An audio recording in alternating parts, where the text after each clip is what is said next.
Anxiety is real and it is at all different levels, especially this time of year. Psychotherapist and hypnotist Joni Knighty is back with us. And Joni is the author of many of these guides that her athletes that she trains use to fight anxiety. Can be our own worst enemy, right? Yes, that's definitely one of the problems that they struggle with. Yes. So you've actually referred to anxiety, or at least one form of it, as the bully in your brain. Can you further explain what that means? Yes, I think it's a good way to think of it.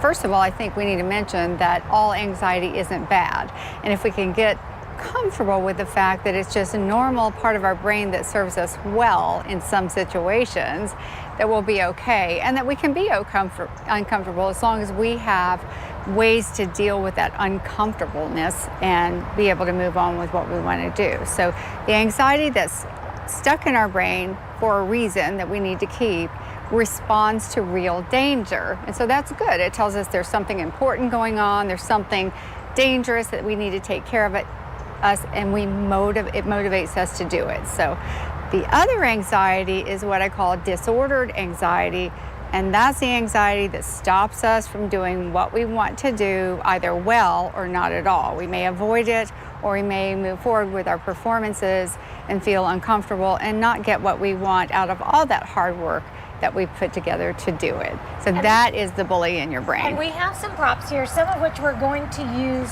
to demonstrate something that you taught me when I was getting ready for my marathon. You taught me this anxiety relieving exercise.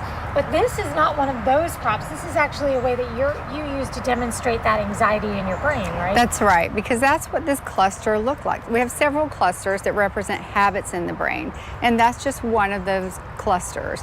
The bully in your brain looks just like this too, but this is actually that cluster that protects us. Now, as far as the bully in our brain, it's wired the same way. We want to start to pull that apart and poke holes in it, weaken it, so that we can put in those holes and in those weak areas what we want instead. Focus on what we want to feel instead, how we want to perform instead, and what we need to do to change this bully so it just can't keep itself together. So let's try this exercise and maybe walk us through and tell us why it works and how we can do it and how we can perform it with different types of tools. Absolutely. So this is just the first part of the solution to getting rid of this bully in your brain. So we're going to interrupt the pattern, because the pattern is what creates these neurons and this cluster and keeps it so strong and so detrimental to what we want to do. So pattern interrupt is what we're going to demonstrate today. It's bilateral stimulation, and that will at a minimum put up that pattern interrupt, not allow this to happen, and shift us into something that we like, which is something that feels better, a better state control. Okay, and it's very simple. So if you will just follow along with me. I like using water bottles for a couple of reasons. It exaggerates the technique. Also, we can add a little sound if we kind of squish the bottle. And so we get that bilateral stimulation on both sides of the head. And bilateral stimulation is just simply activating and using both sides of both hemispheres of the brain. And we want to do that because one side is holding all that fear. So we want to confuse it, diffuse it, and get rid of it, okay? So it's very simple. You hold the bottle at the midline of the body, and you pass it from side to side. And we can just watch you do this. Yes. Always leaving one hand at the midline. There you go. And one reason I like to focus on leaving that hand at the midline is so that you can remember to breathe. So that's your signal to breathe. When you pass that midline, perfect. You're doing it perfectly. And you just focus on only that. And pass it and breathe. It's almost impossible to think of anything else. It is impossible to think of anything else because, again, as I mentioned, both hemispheres of the brain are flooded. And now you're getting some good chemicals instead.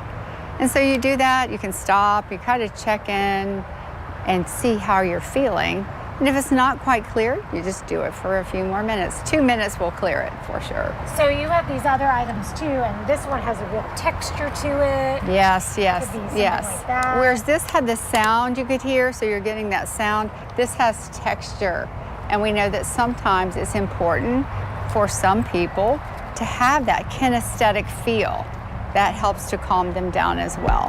And I just added these because it's right now it's the holidays, very stressful, right? So we can pick up these, and also the color. So we're getting that visual that can be very pleasant. So you can, on purpose, you can pick something. I like gold because for me, it kind of transitions to another technique that we use, which is that gold energy sort of self-hypnosis and visualization techniques.